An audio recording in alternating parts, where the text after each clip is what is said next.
चलिए शुरू करते हैं आज की क्लास को। आज की क्लास का जो टॉपिक है वो है न्यूक्लियस। देखो मैंने क्या किया है, सेल के जो भी पार्ट है ना, मतलब कि सेल को मैंने डिवाइड किया है पार्ट्स में, वेरियस लेक्चर में। अब वो लेक्चर जो है वो 10 मिनट का है, कोई 11 मिनट का है, कोई 12 मिनट का है।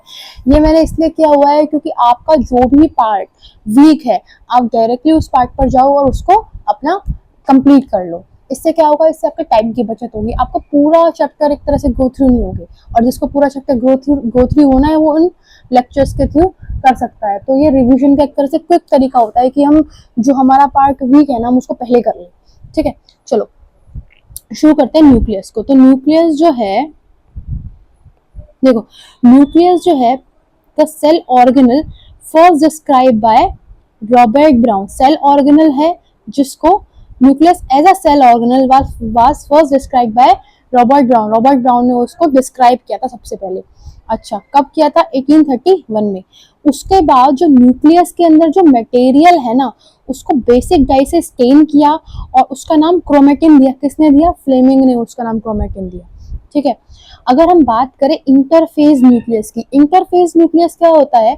इंटरफेज न्यूक्लियस वो न्यूक्लियस जब सेल डिवाइड नहीं कर रही होती है, मतलब सेल जो है वो अपने माइटोटिक या मियोटिक स्टेज में नहीं होती है, या उस वक्त जो न्यूक्लियस होता है उसको क्या बोलते हैं? Interphase nucleus. ठीक है, उसमें जो न्यूक्लियस के अंदर जो न्यूक्लियो प्रोटीन होते हैं, न्यूक्लियो प्रोटीन मतलब हम बात कर रहे हैं यहाँ पर डीएनए की, है ना, उनको हम क्या बोलते हैं? उसको हम क्रोमेटिन मटेरियल बोलते हैं। ठीक है, अच्छा, और न्यूक्लियर मैट्रिक्स एंड वन और मोर स्फेरिकल बॉडीज कॉल्ड न्यूक्लियोलाई। मतलब कि जब न्यूक्लियस डिवाइड नहीं कर रहा होता है ना उसमें तीन तरह की हमें चीजें देखने को मिलती हैं। क्या? एक तो न्यूक्लियोप्लाज्मा या उसको बोलते हैं न्यूक्लियर मैट्रिक्स, दूसरा न्यूक्लियोलस, ठीक है, तीसरा जो है वो देखने को मिलता है हमें क्रोमेटिन मटेरियल। ठीक है, क्या मिलता है? क्रोमेटिन मटेरियल देखने को मिलता है। अच्छा, उसके बाद बात करें, electron microscopy has revealed that the nuclear envelope which consists of two parallel membrane with a space between 10 to 15 nanometre called perinuclear space. मतलब कि इलेक्ट्रॉन माइक्रोस्कोप से हमें ये भी पता चला है कि जो न्यूक्लियर इन्वेलप है ना, न्यूक्लियर इन्वेलप में दो पैरेलल मेम्ब्रेन होती है। मतलब जो न्यूक्लियस किससे डाउन लिमिटेड होता है? न्यूक्लियर इन्वेलप से। न्यूक्लियर इन्वेलप में दो मेम्ब्रेन होती है और मेम्ब्रेन के बीच का जो स्पेस होता है ना उसको हम बोलते हैं पेरीन्यूक्लियर स्पेस। और ये जो पेरी न्यूक्लियर स्पेस होता है ना, कितना होता है? ये 10 to 15 नैनोमीटर तक का होता है। ठीक है, अच्छा, इसके बाद बात करें, forms a barrier between material present inside the nucleus and that of cytoplasm. मतलब कि ये क्या करता है? ये एक तरह से जो न्यूक्लियर एनवेलप होता है ना ये बैरियर की तरह काम करता है जो न्यूक्लियोप्लाज्मा और साइटोप्लाज्मा है ना उसके मटेरियल के बीच में। ठीक है, outer membrane usually remains continuous with endoplasmic reticulum. Sorry, outer membrane usually remains continuous with endoplasmic reticulum and also bear ribosomes on it। देखो ये क्या कह रहा है? न्यूक्लियस, लेट सपोज ये न्यूक्लियस है कोई, ठीक है, लेट सपोज ये कोई न्यूक्लियस है, तो न्यूक्लियस में दो मेम्ब्रेन हो गई, ये वाली जो मैं बना रही हूँ आउटर और ये वाली इनर। ये जो आउटर मेम्ब्रेन होती है ना ये एंडोप्लाज्मिक रेटिकुलम से कांटेक्ट में होती है, कॉन्टिन्यूअस होती है, और इसके ऊपर कई जगह क्या होते हैं? आर मतलब राइबोसोम्स पार्टिकल होते हैं। उस वाले सरफेस को हम क्या बोल देते हैं? रफ एंडोप्लाज्मिक रेटिकुलम, राइबोसोम्स के पार्टिकल्स होते हैं। ठीक है, at number of places nuclear envelope is interrupted by minute pore. मतलब कि जो न्यूक्लियर मेम्ब्रेन है ना कहीं कहीं बहुत जगह पर इसमें क्या होते हैं? इसमें माइन्यूट पोर होते हैं। ठीक है, देखो इनमें माइन्यूट पोर होते हैं जिनको हम क्या बोलते हैं? न्यूक्लियर पोर बोलते हैं। ठीक, अच्छा, which formed by fusion of two membrane. These nuclear pore are passage through the movement of RNA protein molecule take place in both direction between nucleus and cytoplasma। ये जो मेम्ब्रेन पोर होते हैं ना, इनमें क्या होता है, इनमें जो एक तरह से पासेज होता है सब्सटेंसेस का। अब क्या, आरएनए का, प्रोटीन का, आरएनए और प्रोटीन जो न्यूक्लियस से साइटोप्लाज्मा में जाते हैं और साइटोप्लाज्मा से न्यूक्लियस में आएंगे, ठीक है। उसके बाद normally there is one nucleus in per cell. Normally तो हर सेल में एक न्यूक्लियस होता है, लेकिन ये डिपेंड करता है, वेरी भी कर सकता है, किसी सेल में एक से ज्यादा न्यूक्लियस भी होते हैं, ठीक है। अच्छा, और इवन कुछ सेल ऐसी भी हो सकती हैं मैच्योर सेल्स जिनमें न्यूक्लियस ना हो, जैसे कि एराइथ्रोसाइट्स जो होती हैं, किसमें, मैमल्स में। जैसे हमारी आरबीसी के न्यूक्लियस जो, हमारी आरबीसी में जो न्यूक्लियस है ना वो नहीं होता है, हमारी आरबीसी ई न्यूक्लियेटेड होती है। लेकिन कैमल एक मैमल है जिसकी आरबीसी कैसी होती है, न्यूक्लियेटेड होती है, ठीक है। अच्छा, सीव ट्यूब्स की हम बात करें तो सीव ट्यूब्स और वेस्कुलर प्लांट, उनमें भी न्यूक्लियस नहीं होता है, ठीक है। वो किसके न्यूक्लियस से काम करती हैं, वो जो कंपेनियन सेल्स होती है ना उनके न्यूक्लियस से वो फंक्शन परफॉर्म करती हैं अपना, ठीक है। अच्छा, उसके बाद बात करें न्यूक्लियर मैट्रिक्स और nucleoplasm containing nucleolus and chromatin material. जो न्यूक्लियस है ना, हम न्यूक्लियस के स्ट्रक्चर बना रहे हैं यहाँ पर। न्यूक्लियस एक स्फेरिकल स्ट्रक्चर और डबल मेम्ब्रेन स्ट्रक्चर हो गई, ठीक है। अच्छा, इसके बाद बात करें इसमें क्या होता है, इसमें एक मैट्रिक्स सब्सटेंस होता है जिसको हम क्या कहते हैं, न्यूक्लियोप्लाज्मा। इस न्यूक्लियोप्लाज्मा में क्या होता है, इस न्यूक्लियोप्लाज्मा में न्यूक्लियस होता है, न्यूक्लियोलस और क्रोमेटिन मटेरियल होते हैं, ठीक है।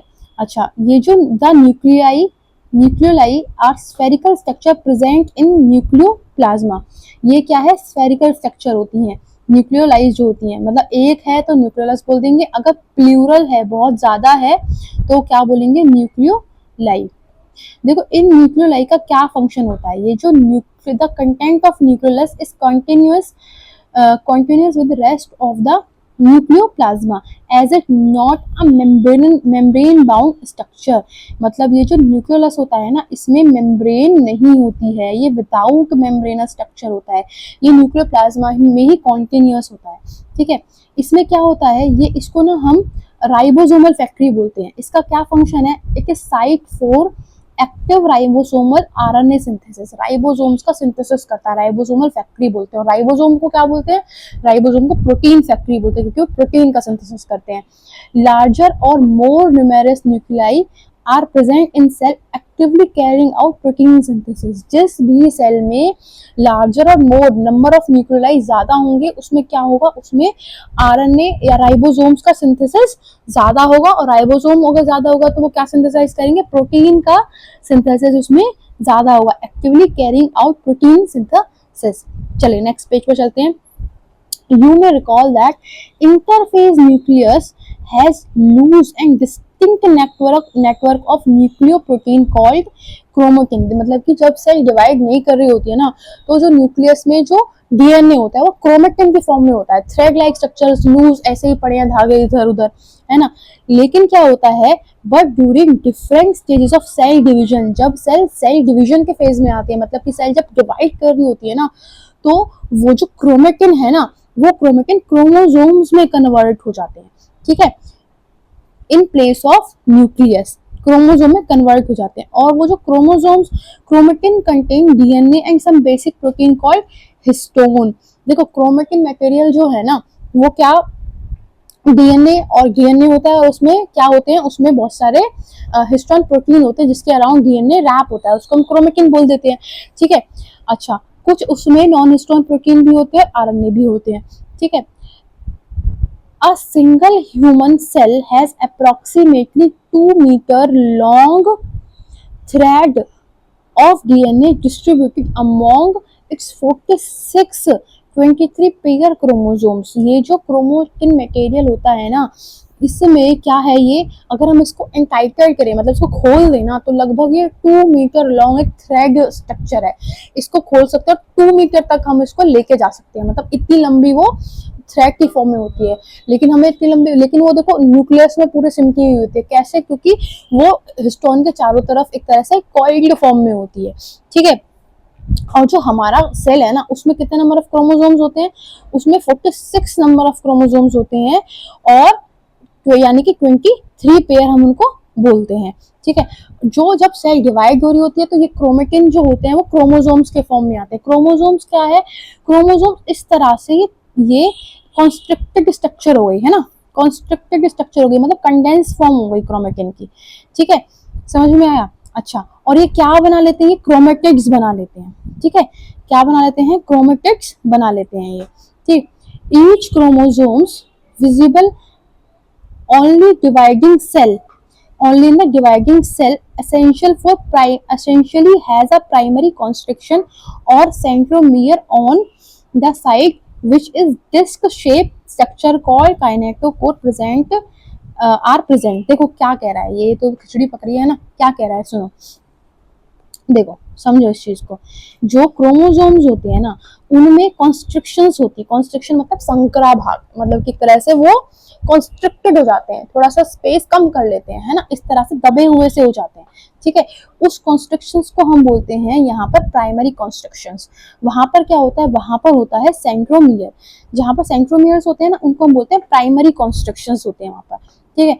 उस सेंट्रोमियर पर एक डिस्क शेप स्ट्रक्चर होती है जिसको हम क्या बोलते हैं, जिसको हम बोलते हैं काइनेटोकोर, ठीक है, जिसको हम क्या बोलते हैं, काइनेटोकोर बोलते हैं, ठीक। अच्छा, the centromere hold 2 chromatid of chromosomes. Centromere जो होता है ना उसके पास कितने क्रोमेटिड्स होते हैं, 2 क्रोमेटिड्स होते हैं, ठीक है, समझ में आया। And based on the position of centromere की कॉन्स्ट्रक्शंस कहाँ पर है ना, हम क्रोमोसोम्स को 4 पार्ट में डिवाइड करते हैं, ठीक है, 4 टाइप में। कौन कौन से, एक होता है मेटासेंट्रिक, अगर वो कॉन्स्ट्रक्शन जो है वो बीच में एकदम मिडिल में है ना तो हम उसको क्या बोलेंगे, मेटासेंट्रिक क्रोमोसोम्स, ठीक है। और जो आर्म्स होंगी, जो आर्म्स बनेंगी ना वो कैसी होंगी, एकदम इक्वल साइज में होंगी, ठीक है। अच्छा, अगर ये जो कॉन्स्ट्रिक्शन है ये थोड़ी सी मिडिल से स्लाइटली अवे होती है, ठीक है, slightly away from the middle of the chromosome resulting one shorter arm and one longer arm, ठीक है, यानी कि अवे है तो एक शॉर्टर आर्म बनेगी इस तरह से और एक लॉन्गर आर्म बनेगी, समझ में आया। तो इनको क्या बोलेंगे हम, इसको क्या बोलेंगे हम, सब मेटासेंट्रिक क्रोमोसोम्स, सब मेटासेंट्रिक। अगर वो जो कॉन्स्ट्रिक्शंस है वो जो टर्मिनल पार्ट है उसके साइड में है ना तो उसको क्या बोलेंगे, उसको हम बोलेंगे एक्रोसेंट्रिक। अगर वो जो कॉन्स्ट्रिक्शन है एकदम टर्मिनल पोजीशन पर है तो हम उसको क्या बोलेंगे, टीलोसेंट्रिक, ठीक है। तो इस हिसाब से 4 टाइप के क्रोमोसोम्स हमारे बनते हैं कि जो प्राइमरी कॉन्स्ट्रिक्शन है वो है कहाँ, ठीक है। अच्छा, अब जो शॉर्टर आर्म होती है ना उसको हम बोलते हैं पी आर और जो लॉन्गर आर्म होती है उसको हम बोलते हैं क्यू आर, ठीक है। अब देखो यहाँ पर प्राइमरी कॉन्स्ट्रिक्शंस की हमने बात करी, अब प्राइमरी कॉन्स्ट्रिक्शन है तो सेकेंडरी कॉन्स्ट्रिक्शंस भी होंगी, ठीक है। तो सेकेंडरी कॉन्स्ट्रिक्शंस क्या होती हैं, देखो सेकेंडरी कॉन्स्ट्रिक्शंस जो होती है ना वो प्राइमरी कॉन्स्ट्रिक्शन के अलावा अगर कहीं भी कोई संकरा भाग है, मतलब कोई कॉन्स्ट्रिक्टेड पार्ट है ना उसको हम क्या बोलते हैं, सेकेंडरी कॉन्स्ट्रिक्शंस बोलते हैं। देखो इस फिगर में देखो, जैसे ये सेकेंडरी कॉन्स्ट्रिक्शन, ये प्राइमरी कॉन्स्ट्रिक्शन हो गई और ये सेकेंडरी कॉन्स्ट्रिक्शंस हो गई, ठीक है, सेकेंडरी कॉन्स्ट्रिक्शंस हो गई ये, ठीक है। अच्छा देखो, sometimes a few chromosomes have non-staining secondary construction at a constant location। कभी कभी क्या होता है, क्रोमोसोम्स कोई फिक्स क्रोमोसोम्स होते हैं जहाँ कांस्टेंट लोकेशन पर सेकेंडरी कॉन्स्ट्रक्शंस पाई जाती है। ये जो सेकेंडरी कॉन्स्ट्रक्शंस होती है ना ये नॉन स्टेनिंग होती है, कैसी होती है, नॉन स्टेनिंग होती है। इन सेकेंडरी कॉन्स्ट्रक्शंस के अलावा जो जगह होती है ना, जो क्रोमोसोम्स होता है, जो पार्ट ऑफ द क्रोमोसोम्स होता है उसको क्या बोलते हैं, उसको बोलते हैं सैटेलाइट। क्या बोलते हैं बेटा, उसको बोलते हैं हम सैटेलाइट। मतलब हम सेकेंडरी कॉन्स्ट्रक्शंस को सैटेलाइट नहीं बोलते हैं, देखो क्या लिख रहा है एनसीईआरटी में, this give appearance of small fragment called satellite. ऐसा लग रहा है कि सेकेंडरी कॉन्स्ट्रक्शंस कोई सैटेलाइट हो रहा है, लेकिन नहीं, यहाँ पर ये क्या है, बच्चे हमेशा कंफ्यूज हो जाते हैं इस चीज़ में। जो सैटेलाइट होता है वो क्या होता है, सेकेंडरी कॉन्स्ट्रक्शंस के अलावा जो पार्ट बचता है ना क्रोमोसोम्स का उसको हम क्या बोलते हैं, सैटेलाइट बोल देते हैं, ठीक है। अब आते हैं microbody. Many membrane bound minute vesicle called microbody that contain various enzyme are present in both plant and animal। मतलब कि माइक्रोबॉडीज क्या होते हैं, मेम्ब्रेन बाउंड स्फेरिकल स्ट्रक्चर्स होती हैं जो कुछ एंजाइम्स कंटेन करती हैं, उनको हम क्या बोलते हैं, माइक्रोबॉडी बोल देते हैं। So this is all about nucleus.